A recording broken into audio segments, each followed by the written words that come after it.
Hi and welcome back. This is video number 3 of my series covering the basic rules of the Napoleonic 20 system using Fading Glory. Today I'm going to be talking about combat, so that's pretty exciting. I'm looking forward to it. It's one of the more challenging sections of the rulebook to digest, and also makes up a good portion of the rulebook, so hopefully I'll be able to fit it into one video, but anyway, let's get started. You must declare all your battles for that phase before conducting any of them, as it says in the rulebook. There are these fatigue markers that come as part of an optional rule that I don't really plan on implementing quite yet, but they're kind of cool, and I figured, hey, why not use them? So let's say, ignore the colors and text. Let's say those are the battles. Alright. When declaring your battles, it's important to remember that all of your units that are in an EZOC must participate in a battle. So let's say the allied player also had another unit out here somewhere. These 3 units are the only 3 that find themselves in an EZOC, so we've already declared battles using those units, so we're covered here. The second part of this rule is that all non-phasing, in this case French units, that are in an EZOC must also be attacked. So if this unit were here instead of in Lesser Appeal, it would also need to participate in this battle against this allied unit. If this were the case, I don't think he would have moved into that hex, so let's move him back here. This mandatory combat concept also applies to the attacker as well. So if this unit were here instead, he would also need to participate in this battle against this French unit. There's also something called multi-unit battles, and that's when all of the attacking units are adjacent to all of the defending units. And in that case, each side can add up all of their units' strength points and conduct one big battle instead of 2 separate ones. So it'll look something like this situation, and you can see that this allied unit is adjacent to this French unit and this French unit, so is this, and this French unit is adjacent to both allied units as well as this one. So this situation right here would qualify as a multi-unit battle. It is a bit ambiguous, and I was confused by this at first, but this situation right here would not qualify as a multi-unit battle because this French unit, for example, is not adjacent to that allied unit, and vice versa. This multi-unit battle concept is not mandatory, and if you do find yourself in this situation as the phasing player during the combat phase, you could choose to break it into 2 smaller battles, if you so desire.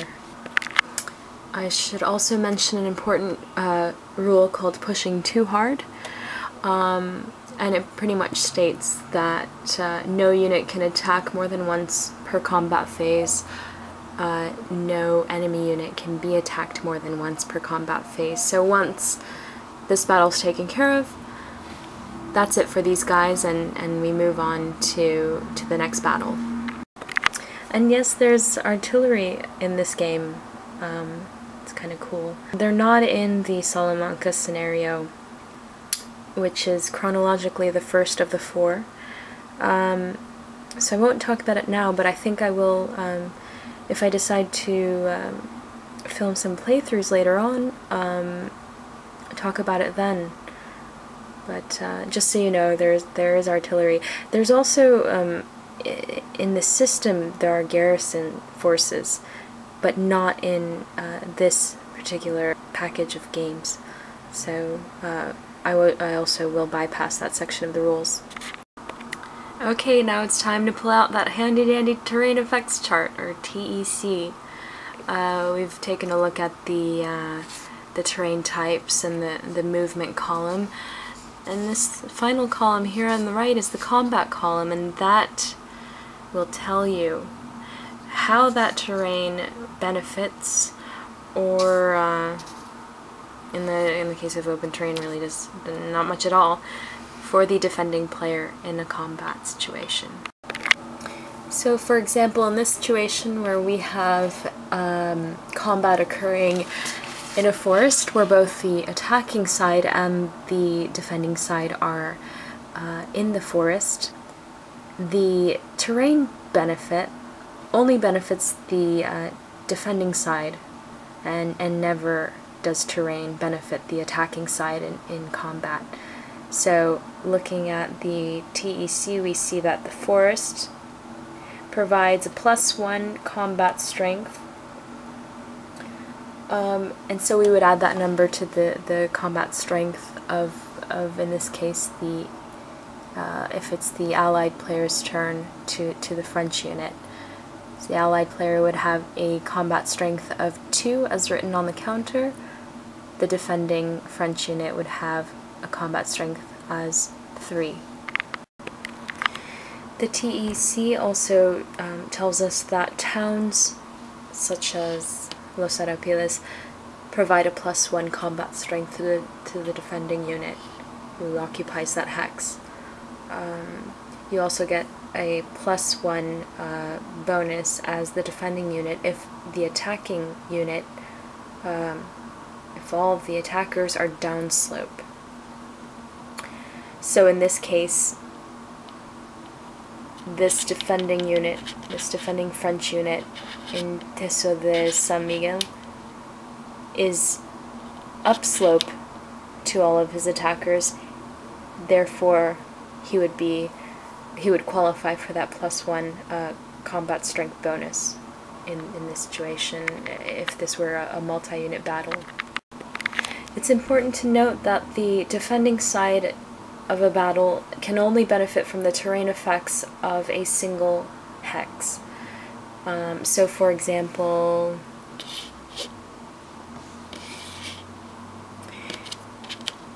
if this were the situation where one of the defending French one of the defending French units was in rough terrain, the other one was upslope to the attacking side. Rough terrain, according to the TEC, provides a +2 combat points, and upslope, as I just mentioned, is +1, as long as the attackers are all downslope to it. These bonuses are not cumulative, so it only has a choice of taking advantage of one, and that would be the terrain effect of the rough terrain. And so its total combat strength in this battle would be 3 + 3 + 2. It would be a total of 8, given that this is a multi-unit battle. I guess the correct terminology is not option, but rather requirement. You're required to take the most advantageous terrain effect as a defending player in a battle. Alright, let's take a look at this situation right here where we have the Allied unit occupying the fortified town of Salamanca. We know that zones of control do not extend into fortified hexes, but they do extend out of fortified hexes. So in this case, the Allied unit is not in this French unit's zone of control, but this French unit is in this Allied unit's zone of control. We also know that zones of control do not extend beyond major rivers. So if this were the allied player's turn during the combat phase, he would not have to engage in combat with either of these units because he is not in an EZOC. However, he may engage in combat if he wanted to, and if he does, he's obligated due to mandatory combat to engage in combat with all units in his zone of control. So what does that mean? Let's say he chooses to engage into combat with this unit to his north. In that case, he may do so without being obligated to attack this unit across the river from him, because that unit is not in his zone of control. On the other hand, units may engage in combat even if they're not in each other's zone of control. Specifically, in this case, they are across each other from a major river, but there is a bridge running between them. So even though this French unit is not in the Allied unit's zone of control, the Allied unit can fire at him, can engage in combat using this bridge to access that hex. If he does choose to do that, then he also must engage in combat with this unit to his north.